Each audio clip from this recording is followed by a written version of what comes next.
আমি আপনাদেরকে প্রথম সমালোচনা করে যাই, ওয়াজ কমিটির মধ্যে যদি কেউ থাকেন, আপনার বাবাকে আপনি মূল্যায়ন করেন না, আপনার মাকে আপনি মূল্যায়ন করেন না, কাগজে লিখে রাখেন বাপের বদদুয়া, মার বদদুয়া আপনার জীবন ধ্বংস হয়ে যাবে। কথা বলেন ঠিক কিনা বলেন?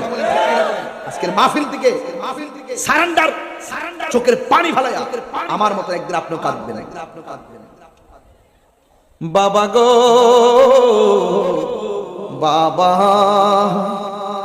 বাবা গো বাবা, কত শখ করে ফুলার বিয়া করেছে।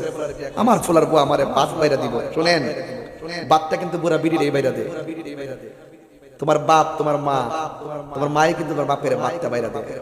মা যদি বাদটা বাইরা দেয় খানা কিন্তু মনে মনে একটা স্বপ্ন লালন করে, আমার ফুলার বউ যদি মাঝে মাঝে আব্বা খাইছেন নি, তুই এটা জিগাইলেই আমার কলিজাটা অনেক বড় হয়ে যেত।